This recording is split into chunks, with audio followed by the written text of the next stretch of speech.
Girls and boys, ladies and gentlemen, welcome to our fourth Carols on Campus here in the stunning Bonython Hall at the University of Adelaide. Welcome also to those watching online in Adelaide and around the world. Please give them a wave. They're up there somewhere. I acknowledge the Kaurna people, the original custodians of the Adelaide Plains, and in the words of that beautiful language, Kaurna Miana, Kaurna Yorta, Nudlu Tumpanthi.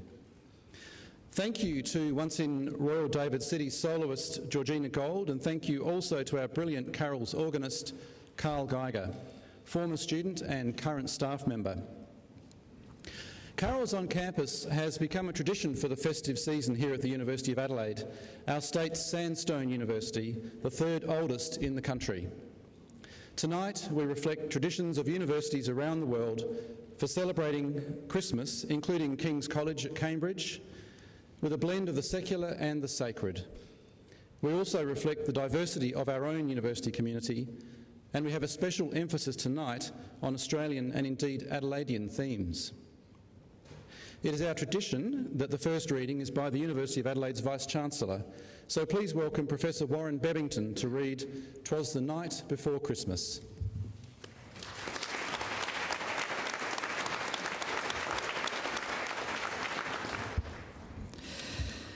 "'Twas the night before Christmas, when all through the house not a creature was stirring, not even a mouse. The stockings were hung by the chimney with care in the hope that St. Nicholas soon would be there. The children were nestled all snug in their beds, with visions of sugar plums dance in their heads.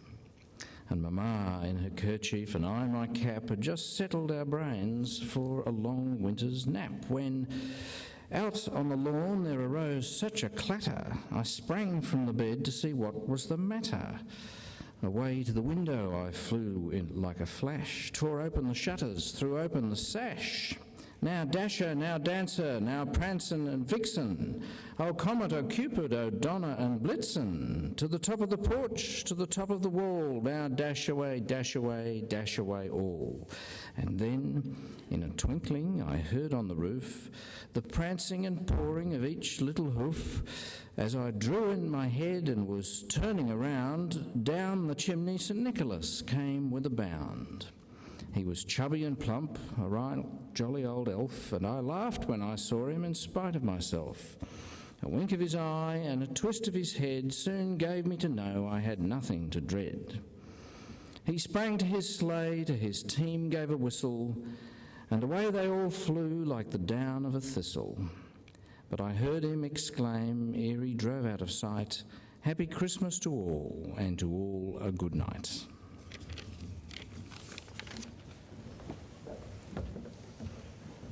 Thank you, Vice-Chancellor.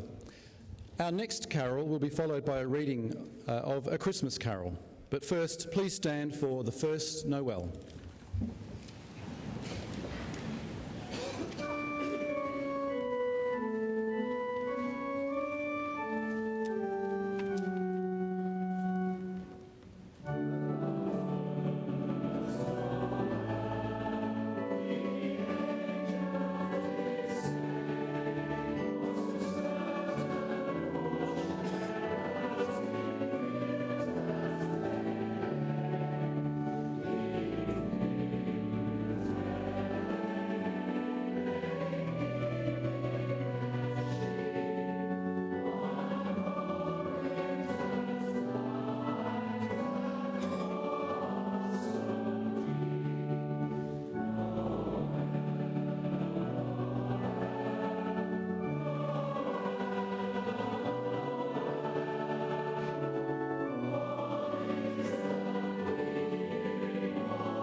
A Christmas Greeting by Lewis Carroll.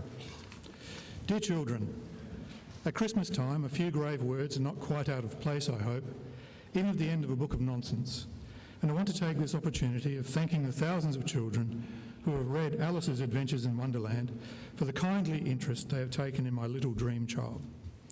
The thought of many English firesides where happy faces have smiled her a welcome, and of the many English children to whom she has brought an hour of, I trust, innocent amusement, is one of the brightest and pleasantest thoughts of my life.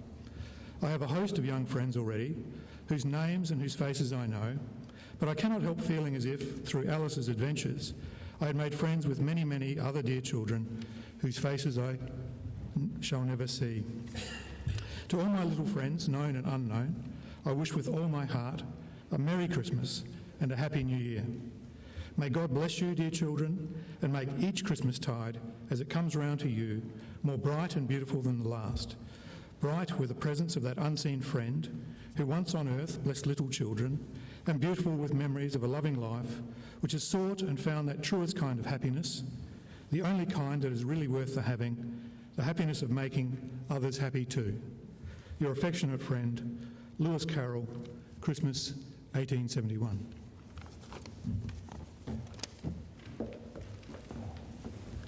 Thank you, Ian, for that wonderful greeting from Alice in Wonderland author Lewis Carroll. Professor Ian Reid is the Executive Dean of the University of Adelaide's Roseworthy campus, where our vet school is based.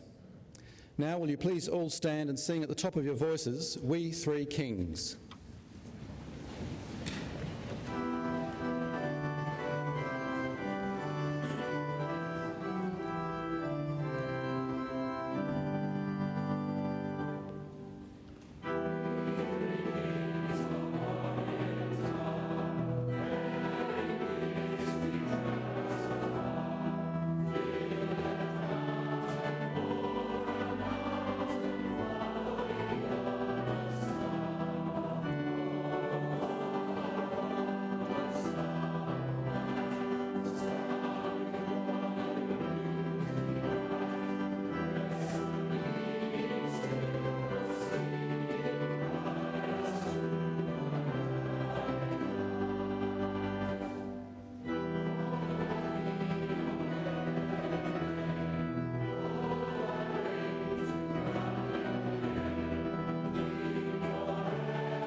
Christmas at Sea by Robbie Louis Stevenson. The sheets were frozen hard and they cut the naked hand. The decks were like a slide where a seaman scarce could stand. The wind was a nor'wester blowing squally off the sea, and cliffs and sprouting breakers were the only things alee. All day we tacked and tacked between the south head and the north, All day we hauled the frozen sheets and got no further forth. All day as cold as charity, the bitter pain and dread. For very life and nature we tacked from head to head. We gave the south a wider berth, for there the tide race roared. But every tack we made would brought the north head close aboard. So as we saw the cliffs and houses and the breakers running high, and the coast guard in his garden with his glass against his eye. The frost was on the village roofs as the white as ocean foam. The good red fires were burning bright in every longshore home. The windows sparkled clear and the chimneys volleyed out, and I vow we sniffed the victuals as the vessel went about. The bells upon the church were rung with a mighty jovial cheer, for it's just that I should tell you how, of all the days of the year, this day of our adversity was blessed Christmas morn, and the house above the coastguards was the house where I was born. Oh, well, I saw the pleasant room, the pleasant faces there, my mother's silver spectacles, my father's silver hair. And well, I saw the firelight, like the flight of homely elves, go dancing round the china plates that stood upon the shelves. And well, I knew the talk they had, the talk that was of me, of the shadow on the household and the sun that went to sea. And oh, the wicked fool I seemed in every kind of way to be here and hauling frozen ropes on blessed Christmas Day. Thank you very much, Justin. Professor Justin Bilby is our Executive Dean of the Faculty of Health Sciences, and thank you for that beautiful poem by Robert Louis Stevenson, who's perhaps better known for his novels Kidnapped and Treasure Island. We now invite Carl Crossan and the Elder Conservatorium Choral to perform the Virgin's Cradle hymn.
By the way, ladies and gentlemen, if you really like it, we do allow clapping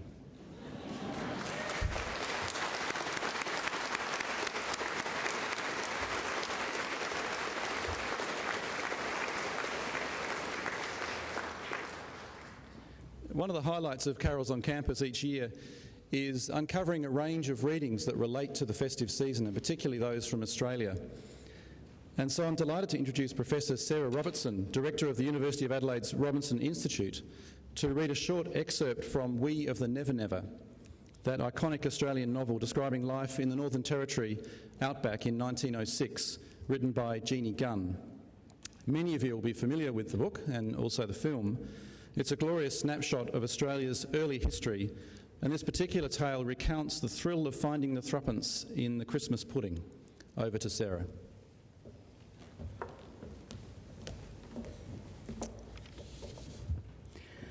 But the plum pudding was yet to come, and only Chion was worthy to carry it to the feast.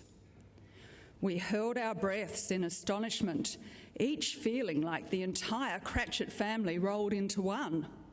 There were to be no little fellow helps this time. Chion saw to that, returning the goodly slice to the Maluka under protest and urging all to return again and again for more. How he chuckled as we hunted for the luck and the wealth, like a parcel of children passing round bushman jokes as we hunted. Too much country to work, said one of the Macs, when after a second helping, they were both still missing. Covered their tracks all right, said another. The quiet stockman reckoned they were bushed all right. Going in a circle, the sick Mac suggested, and then a shout went up as the dandy found the luck in his last mouthful. Perhaps someone's given the wealth to his dog, Tam suggested, to our consternation, for that was more than possible, as the dogs from time to time had received titbits from their masters as a matter of course. But the man who deserved it most was to find it. As we sat sipping tea, after doing our best with the cakes and watermelons, we heard strange gurgles in the kitchen, and then Chion appeared, choking and coughing, but triumphantly announcing that he had found the wealth in his first mouthful, exhibiting the pudding-coated threepence, and not one of us grudged him his good omens. May they have been fulfilled 1,000-fold.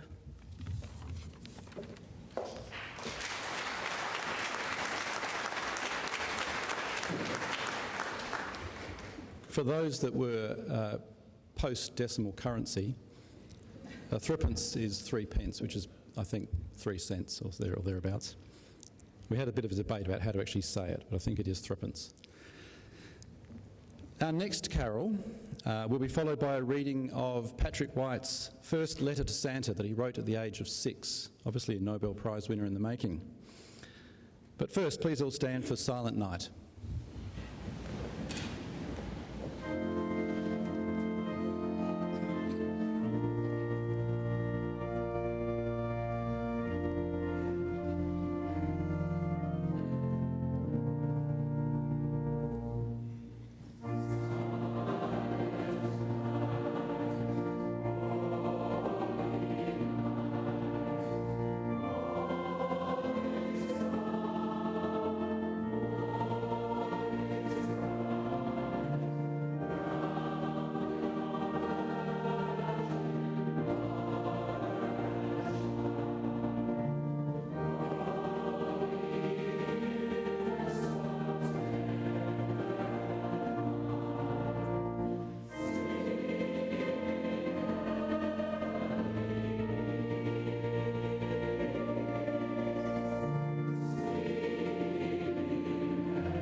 Patrick White's earliest known letter, as you have heard, was written when he was 6 years old. Lulworth, Christmas 1918. Dear Father Christmas. Father Christmas.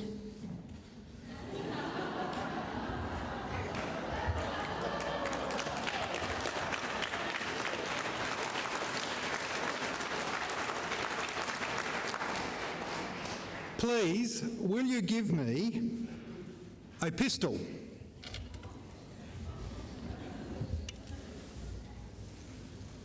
A mouth organ?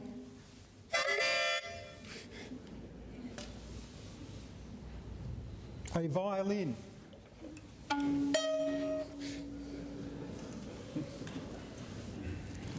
A butterfly net?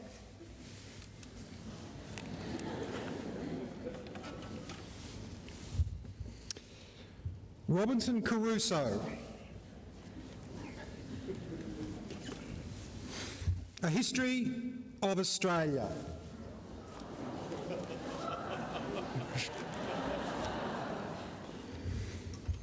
Some marbles.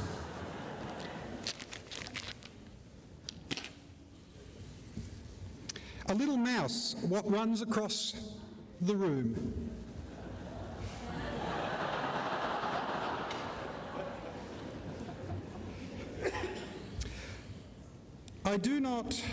I hope you do not think me too greedy, but I want these things. Badly. Your loving Paddy. Thank you very much.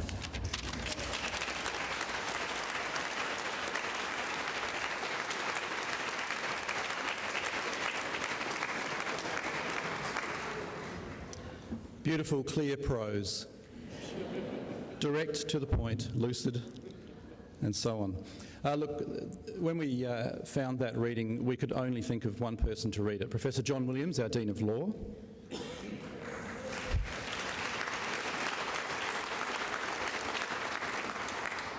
And unfortunately, Professor Rick Russell couldn't be with us tonight, so thank you, Santa.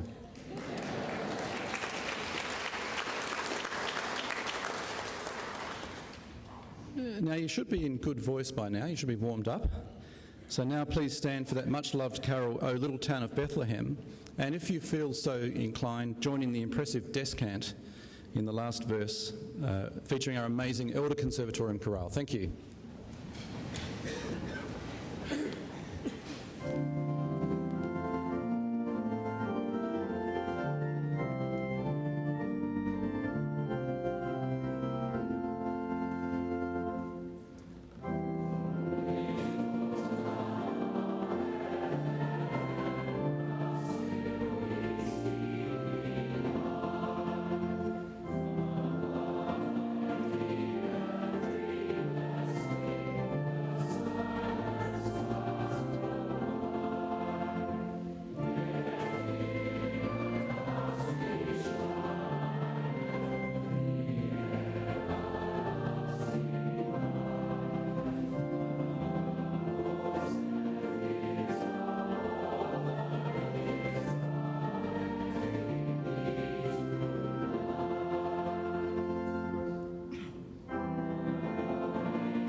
how many of you here tonight have seen or heard of the ballet, The Nutcracker?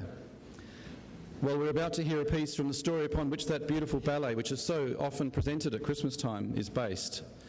I welcome Professor Denise Kirkpatrick, Pro Vice-Chancellor Student Experience, to read to you from E.T.A. Hoffman's The Nutcracker and the Mouse King. And following Denise, the Elder Conservatorium Choral will sing A Babe is Born. But please first welcome Denise.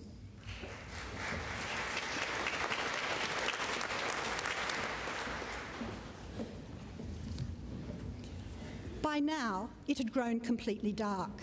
Fritz and Marie, thoroughly pressed together, did not dare say another word.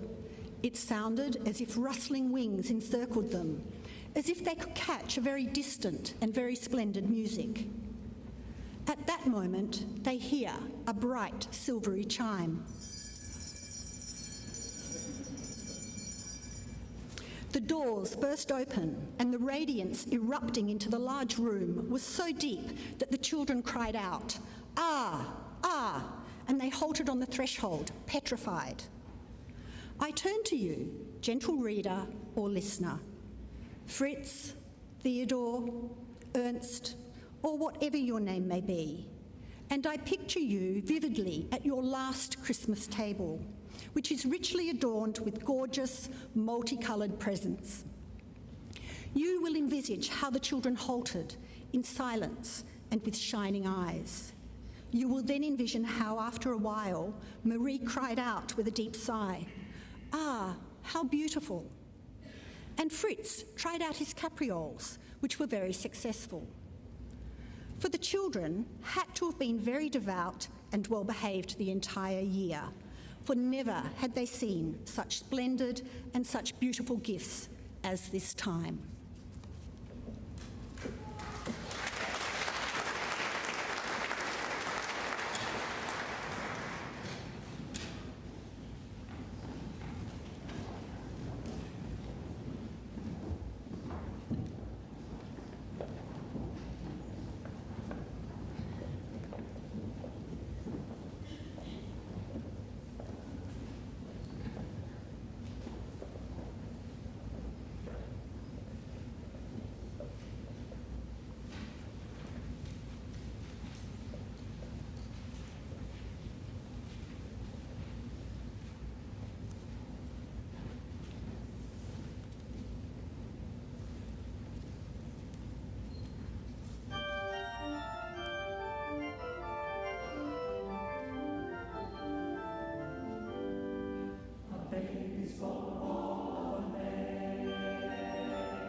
That was absolutely stunning, wasn't it?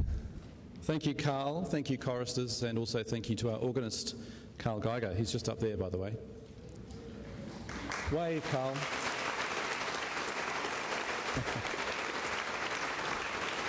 Carl doesn't wave, he nods. Thank you also to all of you who kindly left a present under our gifting tree to support disadvantaged children in Adelaide through the Smith family. They do some fantastic work, the Smith family, and they'll be very well received, those presents, I'm sure. And now for something very special.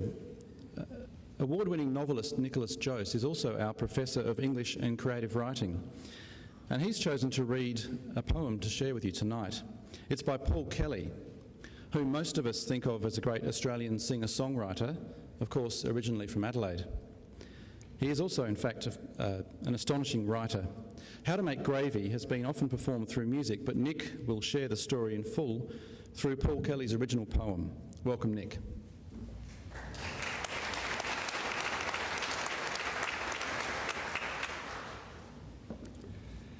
And I'm reading this with Paul Kelly's kind permission. Hello, Dan. It's Joe here. I hope you're keeping well. It's the 21st of December, and now they're ringing the last bells. If I get good behaviour, I'll be out of here by July. Won't you kiss my kids on Christmas Day? Please don't let them cry for me. I guess the brothers are driving down from Queensland, and Stella's flying in from the coast. They say it's going to be 100 degrees, even more maybe, but that won't stop the roast. Who's going to make the gravy now? I bet it won't taste the same. Just add flour, salt, a little red wine, and don't forget a dollop of tomato sauce for sweetness and that extra tang. And give my love to Angus and to Frank and Dolly. Tell them all I'm sorry I screwed up this time. And look after Rita.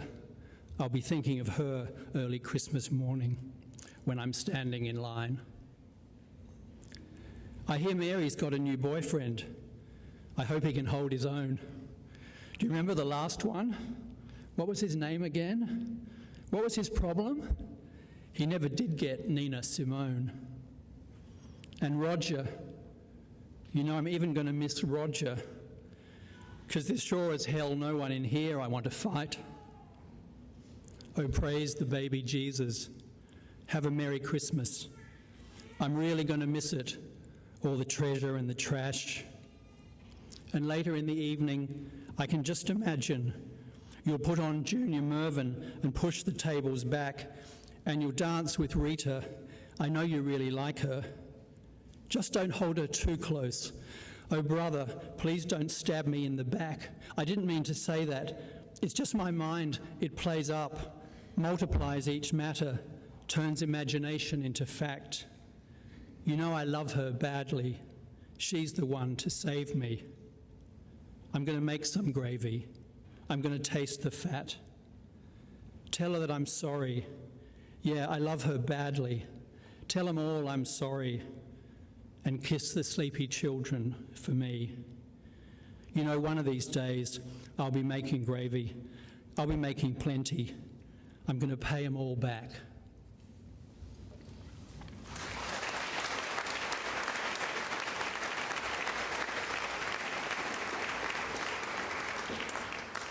Thanks, Nick. It's actually hard to listen to that without hearing Paul Kelly's singing as you're going along as well. It's fantastic. Thank you. Please stand and sing God Rest Ye Merry Gentlemen.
Another new face to Carroll's on campus tonight now, with the university's newly appointed Chief Engagement Officer, Kate Robertson, reading a lovely piece by Wizard of Oz author Frank L. Baum on the history of the Christmas stocking.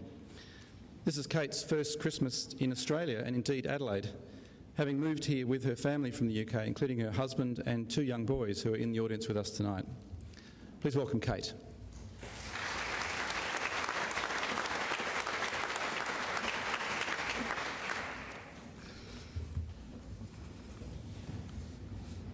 An ancient Italian legend tells how good St. Nicholas of Padua first gave presents on Christmas Eve by throwing purses in at the open windows of needy people.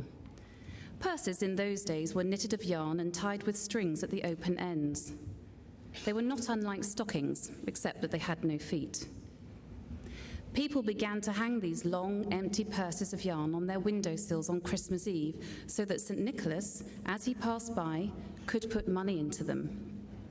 When money became scarce, the long purses were filled with presents instead, useful things for the big people and books and toys for the children. In cold countries, where windows could not be left open, folks hung their purses near the fireplace, believing that St. Nicholas would come down the chimney and leave his presents for them. And after the purses went out of fashion, they hung up their stockings, which closely resembled old-time purses, so that there would be plenty of room for the Christmas presents. And old St. Nicholas, or Santa Claus, who lived on through all the ages, would know he had been expected. That is how the Christmas stocking came to be used, and while it will be used for many generations to come in thousands of homes on each succeeding Christmas Eve. And so, as it teaches us kindliness, goodwill, and charity, may the Christmas stocking endure forever.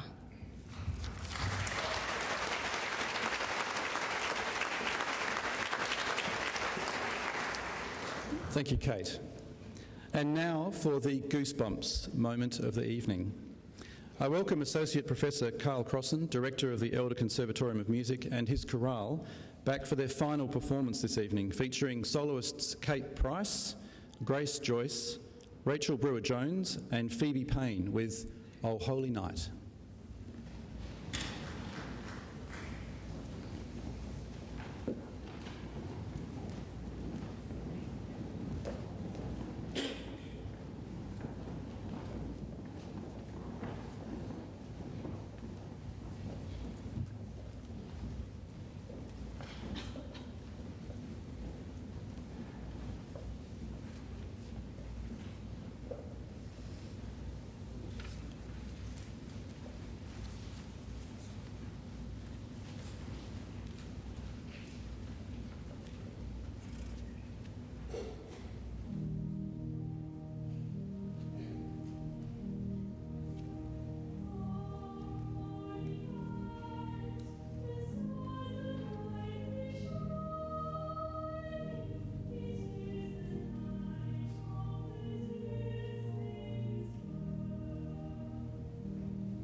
Bravo. Thank you, maestro. Thank you, choristers, soloists, and of course, our organist.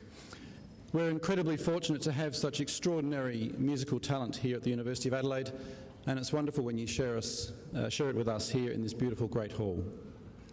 Sadly, we're near the end of our Carols on Campus program, and what a fabulous night it's been.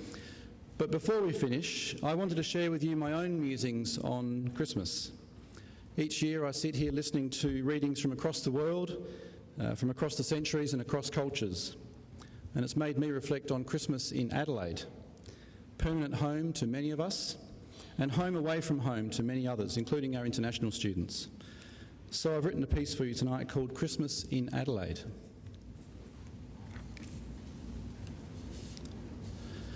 Hark the herald jacarandas.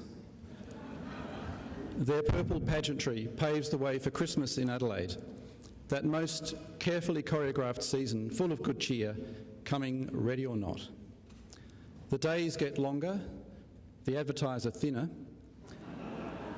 and the weather tries on this year's wardrobe one last time before settling in for the long, hot summer.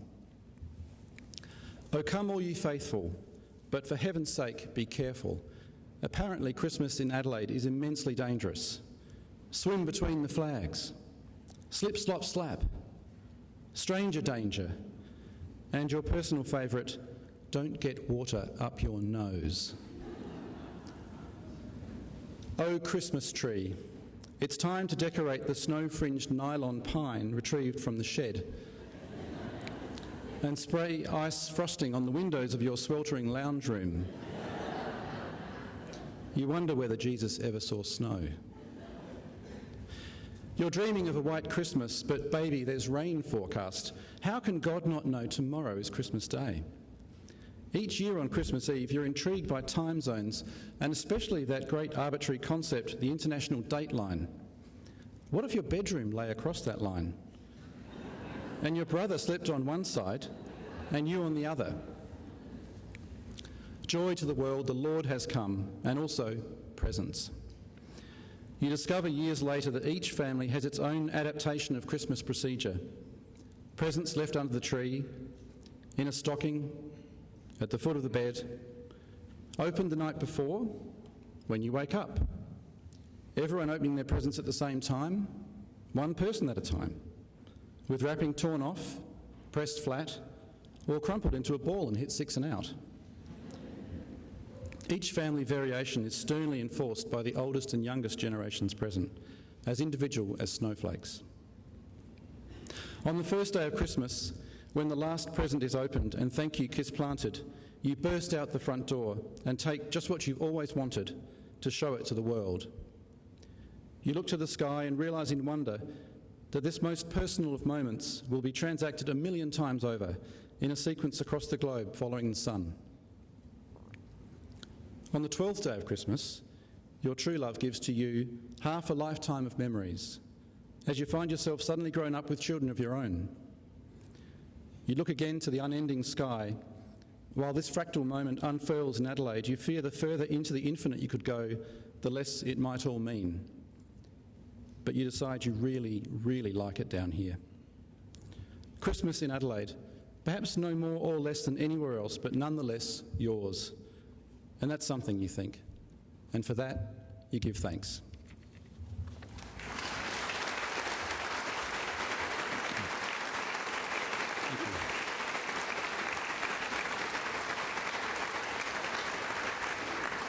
Well, we have come to the end of the proceedings this evening, and thank you all for coming out on this hot December night.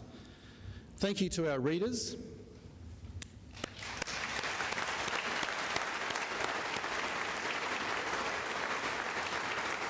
Thank you, Associate Professor Carl Crossan, OAM, and the Elder Conservatorium Choral.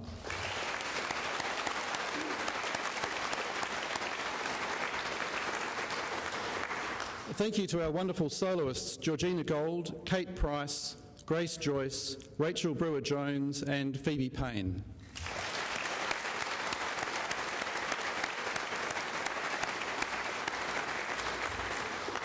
And thank you, of course, to the hardest working person tonight, our organist, Carl Geiger.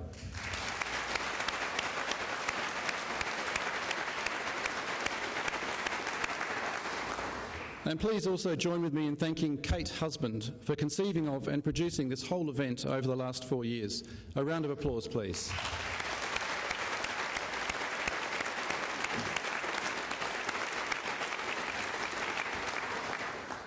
On behalf of everyone here at the University of Adelaide, I wish you a very Merry Christmas and a safe and wonderful New Year. See you all again in 2014. Please all stand for the final carol, O Come All Ye Faithful.